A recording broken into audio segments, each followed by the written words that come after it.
আরে তুমি এখানে? এই এসেছিলাম একটু, এদিকে কাজ ছিল, টালা পড়তাম তাই। আরে এই দুর্গাপুজোর সময় কি আর এই টালা পড়তার মতো পুজো দেখা সম্ভব? বাবা মায়ের তো বয়স হয়ে গেছে, ওদের নিয়ে আর এত ভিড়ে।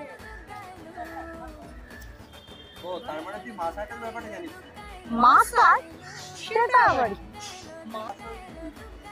ফাঁকায় ফাঁকায় প্যান্ডেল দেখা। এই সেপ্টেম্বর মাসের 18 তারিখ থেকে 22 তারিখ পর্যন্ত মাসার.in রেজিস্টার করলে কিউ পাস পাওয়া যায়। তার জন্য একটা ছোট রেজিস্ট্রেশন করতে হবে, তাহলেই হয়ে যাবে। একদম ফ্রি, ফাঁকা, বয়স্ক লোক বাচ্চাদের সাথে একবারে। দারুণ ব্যাপার। তাহলে লিঙ্কটা এক্ষুনি আমাকে পাঠা, আমি এক্ষুনি রেজিস্টার করে নিচ্ছি মাসাজ।